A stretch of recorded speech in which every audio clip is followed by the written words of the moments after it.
In today's video, I will be analyzing STOR Capital, which is a retail REIT that focuses on triple net leases on single-tenant freestanding buildings. So I'll just jump right into the analysis. STOR is trading at a very cheap price over adjusted funds from operation ratio, which is very nice. It means that there is a good value when buying this company. STOR also has a very nice dividend yield, sitting currently at 5.7%, which is higher than a lot of their competitors.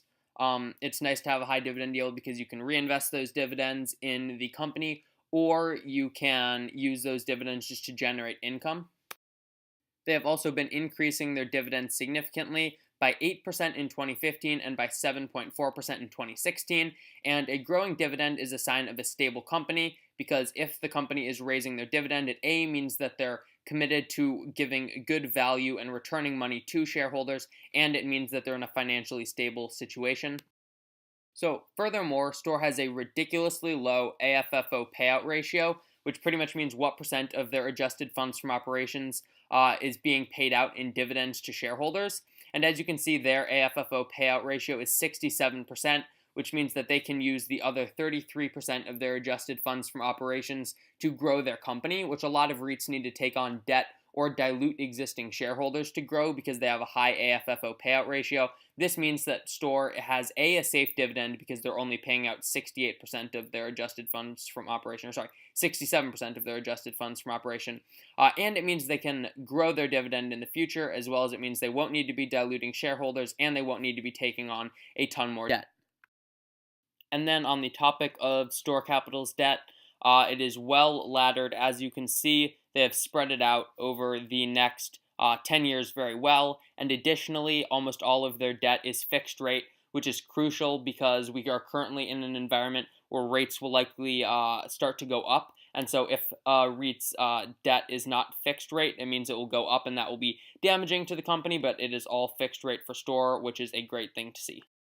STOR also has a ridiculously long average lease term. Currently, their average remaining time on a lease is 14 years. STOR also has a great average lease escalator of 1.8% per year. This means that on average, each one of their leases is increasing in price by 1.8% per year, which is great because it means that they can grow their adjusted funds from operation without even acquiring new buildings, which means that on top of acquiring new buildings, they will have great future adjusted funds from operation growth. This is further illustrated here, where they show that at an average lease escalator of 1.8%, their AFFO per share growth will be about 2.75%. Plus, since they only have that 67% AFFO payout ratio, they can use the rest of the money to reinvest in their company and generate returns off this, which they are estimating will be at about 2.6%, meaning that their estimated AFFO growth per year will be over 5%, which is really, really great to see, that even without getting additional capital by diluting shareholders or taking on debt, they can grow their AFFO by 5% per year. So now let's take a look at the top 10 tenants of STOR Capital. So as you can see, most of them are service-based and things that Amazon won't be able to compete with. The one concern on there is Gander Mountain, which actually recently filed for bankruptcy, but it looks like they are actually going to be likely bought out by Camping World, and Camping World will continue to operate a lot of their successful stores, so that shouldn't be too big of a problem for STOR Capital. And when you're running a REIT, it is guaranteed that at some point some of your tenants are going to go bankrupt, even if you're doing all you can as management. It is really about how the REIT handles this and rebounds that is a problem. And I think that it is really not a big deal that Gander Mountain is struggling, especially because they are so diversified, and Gander Mountain is only 2% of their revenue. STOR also has a current occupancy rate of 99.5%, which means that they really don't have very many buildings that are going unleased right now.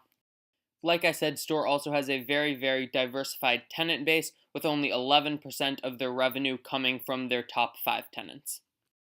STOR also has the majority of their tenants coming from service, with 67% of their tenants being service-based, 18% being retail-based, and 15% being manufacturing-based. This means that it is really unlikely that Amazon will be able to put a significant amount of their tenants out of business, which is great for the long-term sustainability of STOR Capital as a company. So then a quick look at their chart, it looks like they've formed a nice bottom around 1980 per share, and have rebounded up from there. They are down about 35% since their highs, and I think that this sell-off, just like with Realty Income, which I actually made a video on, so I'll put a card up in the top right as well as a link in the description to my video on Realty Income. STOR has also been oversold due to concerns about the retail sector that I think are a little bit have been blown out of proportion for some retail companies. I know some REITs are really risky right now because a lot of their tenants are struggling, but companies like STOR and companies like Realty Income will overcome this. Most of their tenants are safe, and I really think that they are oversold and they present a great buying opportunity in a market that I see currently as mostly overvalued. A lot of these triple net lease REITs have been oversold and represent great buying opportunities in my mind. But what do you guys think? How do you feel about STOR? How do you feel about these companies like REITs in general? Leave a comment down below. Thank you guys for watching. Please remember to like and subscribe.